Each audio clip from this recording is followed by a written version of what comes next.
Oh my God, the little girl just fell. Maya's voice rang out, sharp and urgent, slicing through the hum of the diner like a blade.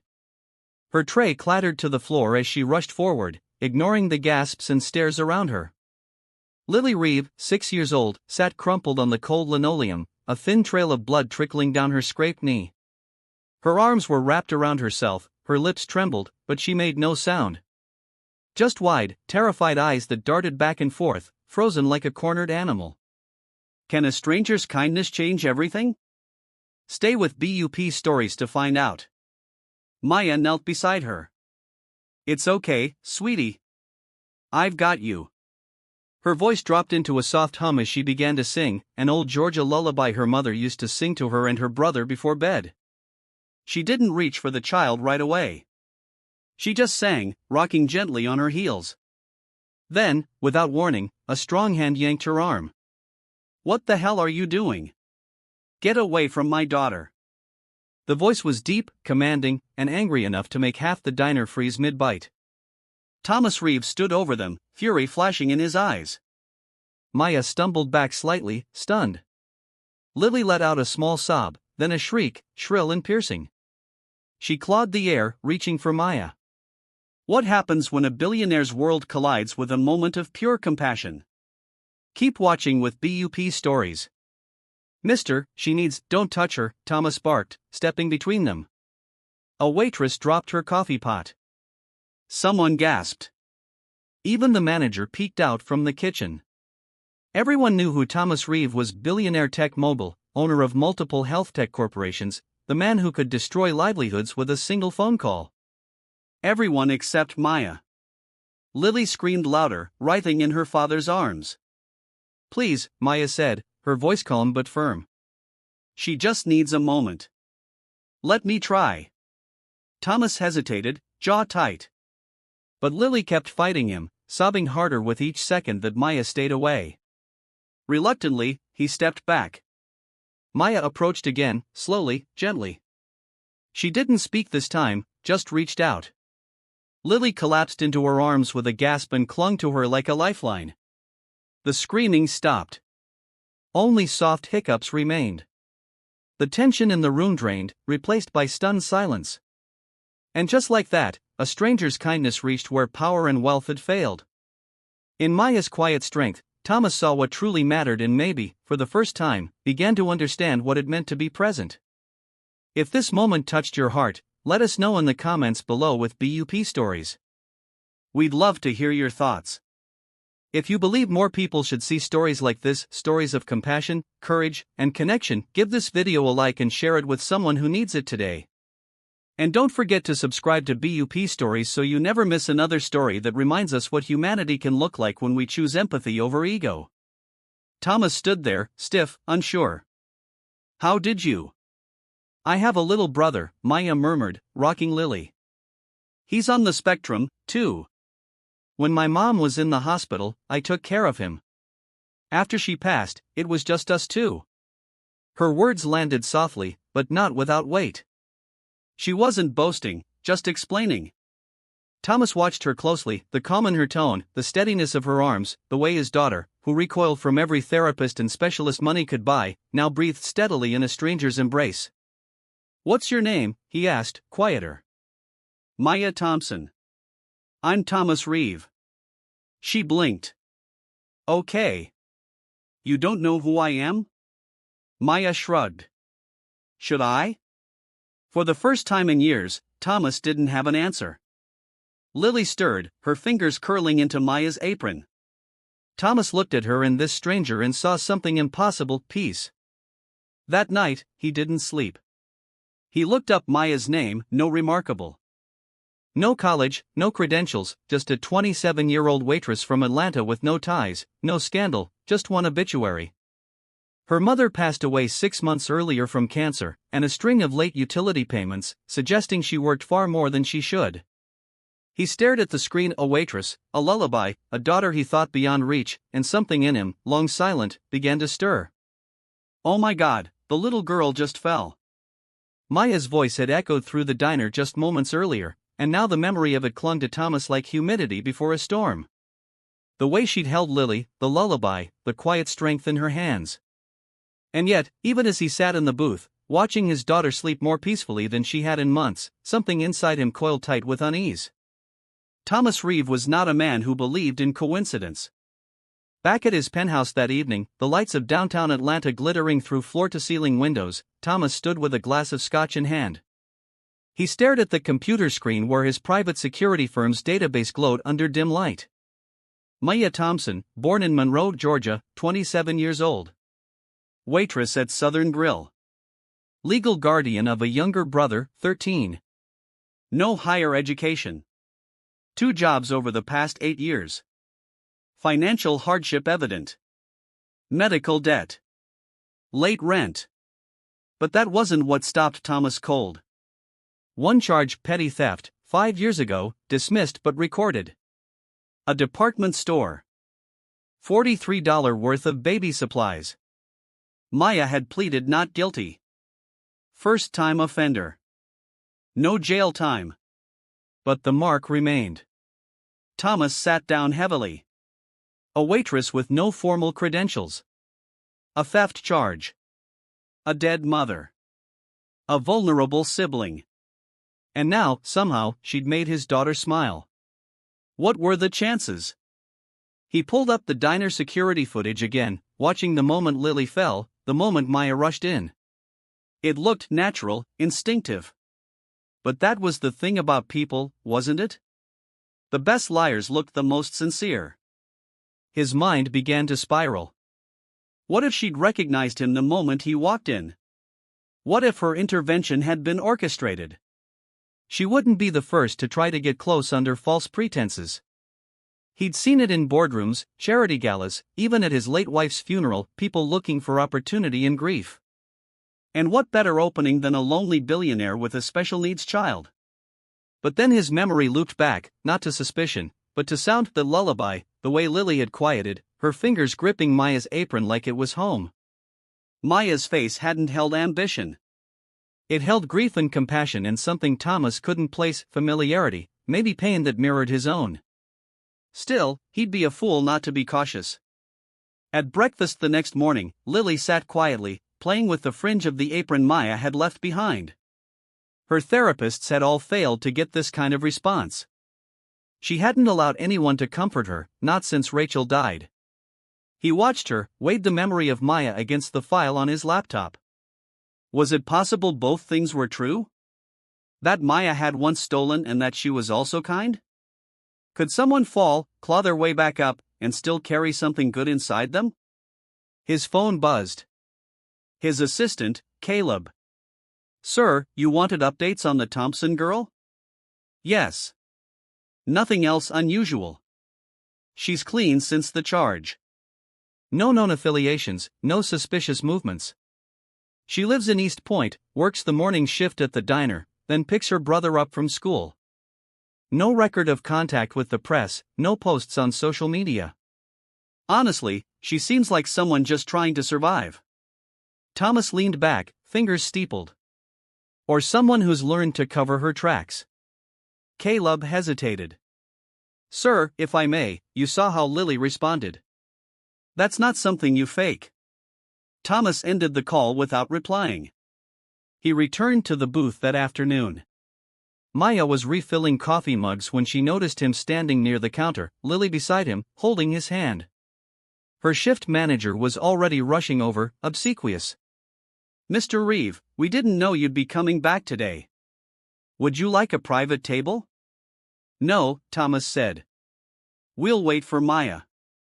Maya approached cautiously. "Did something happen?" "No," Thomas said. "I just thought you might want to walk her out again."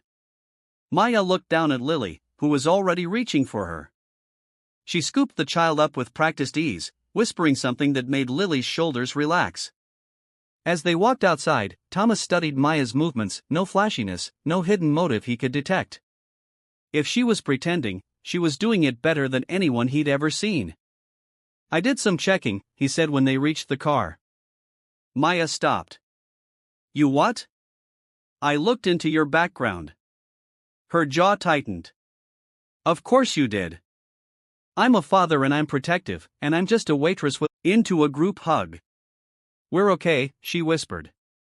We'll always be okay. Thomas appeared with coffee. He knelt on the other side. Together they framed the children, hands joined across the soil. Family formed through lullabies, trust, storms, and reclaimed hope. They planted new blossoms that morning, literal and figurative promises of renewal and unity. Even as shadows reminded them how easily trust can fracture, they pledged to stand guard as long as it took with BUP stories. The sun spilled gold through the towering windows of the Reeve Mansion's grand library, shining over the rows of bound books and polished mahogany. Today felt different, brighter, hope, closure. The storm from yesterday felt like a distant memory. Yet the fresh blooms from the greenhouse, now carefully arranged on the central table, spoke of renewal and resilience. Maya stood quietly in the doorway, watching Lily carefully adjust a bouquet while Jamal arranged a small notebook beside it. The two children moved with a confidence born of love and acceptance, not fear. Thomas entered behind Maya, holding 2 steaming mugs of cocoa. Morning, he whispered. Maya turned, accepting the mug. Her hands trembled slightly, not from cold, but from relief. It's beautiful, Thomas said softly, glancing at the flowers and the children. They did this. Maya smiled, nodding. They did. A few hours later, the library filled with close family, staff, and a handful of board members invited for a private closing session. The atmosphere was calm, warm smiles and respectful greetings replaced tension. Evelyn took her seat beside Maya, offering a supportive glance. Thomas stood before them, hands on the back of a chair. Thank you for coming today. His eyes spanned the room. We've faced hardship together, threats, investigations, fear. But we've also seen something extraordinary, the power of trust, truth, and unity. He gestured toward Maya. Maya Thompson, a woman whose courage and compassion shattered doubts and brought healing to this family. Maya took a breath. She stepped forward, remaining calm. Truth matters. I shared my story not for praise, but because I believe in honesty and second chances. We all make mistakes, but we grow from them. She looked at Lily, who grinned and hugged her tightly. Then she turned to Jamal, who offered her his hand. She held it, letting their joined strength settle in the room.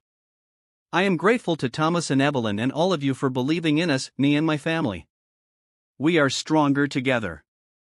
Soft applause filled the space. Evelyn stood and spoke in a firm, grown-up tone, surprising some. Maya, your truth cleared the air and taught us that redemption isn't just about forgiveness. It's about action, love, and integrity. She turned to the board. I stand by her and by our commitment to this family. After the meeting, the mood was light, almost celebratory. Staff and board members chatted easily in small groups. Maya found Francis by the bookshelf. They shared a smile, a nod affirming trust past the storm. Jamal tugged her sleeve. Let's go finish the garden project. Maya smiled. Let's do it. Thomas watched them walk out, Lily beside them, his chest tightening, not with ownership, but with pride. He caught Evelyn's gaze. She smiled and raised an eyebrow. He nodded. In the greenhouse, photographers were allowed in, documenting the moment as Lily and Jamal planted the final flowers under Maya's guidance. Thomas knelt to help Jamal dig while Maya guided Lily's hands steady. Evelyn and board members leaned in, capturing video for promotional footage. The camera crew snapped candid shots, Lily's focus, Jamal's determined expression, Maya's leadership and gentle attention. Thomas crouched quietly beside them, letting Maya lead, knowing this image, honest and clear-handed, would reach hearts much deeper than any staged pose. When the last spade hit soil, they stepped back together, 4 shapes, different but connected by roots. Thomas placed his arm around Maya. Evelyn stepped closer. The camera caught all of them united. Later in the library, Maya and Thomas sat side by side reviewing the footage. Soft praise came from the monitor. I think, Maya whispered, this is how healing begins, when the world sees the real story. Thomas turned a page in the foundation report. We're going national. I want your story to lead. Maya froze momentarily. Are you sure? I'm sure, he said. Because I've seen what you do and what we are together. She placed her hand over his. Then I'll stand with it. The following evening, the mansion glowed under event lights for the public foundation launch. News vans flickered with cameras. Donors, reporters, and community leaders gathered for hashtags and headlines. Lily's Light, the new center for children with special needs, built on truth and trust, now supporting families in need. Maya watched from backstage, heart hot and steady. She squeezed Jamal's shoulder as he played with Lily. Thomas appeared, nodding at her. Evelyn gave her a final confident smile. Behind them, the cameraman whispered, in 5, 4, 3. Thomas stepped to the podium. Maya joined him. Lily stood between them, clutching her plush rabbit. Jamal stood behind as their silent pride. Thomas spoke first. Welcome, friends. This is more than a center. It's a symbol of family, second chances, and faith in humanity. He introduced Lily and Jamal, then Maya. Maya nodded, taking the mic. My story is messy, she began, voice strong. It's a portrait of loss, of poverty, of a single mother dying too soon. She nodded toward Jamal. Of a brother, a crime born of love, not greed. She paused for grace. But also of healing, of love, of families formed by intent, not blood. This Lily's Light is proof that hidden grief can blossom, that truth can protect better than walls, that children, especially the ones who don't speak, teach us more about trust than anyone else. Cameras whirred. Applause rippled outward. Donors nodded, some with teary eyes. This was the story she wanted out, the real one. That night, after the speech, Lily and Jamal fell asleep in the guest wing. Maya leaned in, kissing their foreheads. She looked down to find the turquoise keychain nestled beside them, just like Lily's first gift. Across the hall, Thomas watched her from a distance. Then he stepped into frame, voice soft. You've changed everything. She looked up. No, we did. He offered his hand. She took it. He drew her close. They watched the children breathe, secure, loved. And we'll keep doing it, he promised. Together. Morning came quietly. Sunlight and laughter drifted through the mansion as the foundation doors opened for the first official session. Families arrived. Maya led Lily and Jamal past a plaque dedicating the center to truth, trust, and the power of family. Thomas watched them and spoke to Evelyn, pointing toward Maya. Evelyn nodded, determined, proud. The doors swung open wider, welcoming everyone in. And so it began: new days, new challenges, a renewed family. But through all that lay the unshakable truth that a lullaby, a criminal past, a billionaire's doubt, and a mother's loss had grown into something enduring and real. Lily's Light was more than a foundation or a story. It was a promise that love, honesty, and courage could bring light to the darkest corners. And that families come in all shapes, some by blood, others by choice, and they were ready to glow together as one. The story of Lily's Light teaches us that family is not solely defined by blood, but by love, sacrifice, and trust. It reminds us that second chances can lead to powerful transformations, and that the scars of our past do not have to dictate our future. Through resilience and compassion, even those who have stumbled can become protectors, nurturers, and pillars of hope. Most of all, it shows that true justice is not only about punishment, but about healing, redemption, and the quiet courage to stand for what's right, even when the world doubts. Stay with BUP Stories for more tales of compassion and courage, and don't forget to like, share, and subscribe to never miss a story that inspires.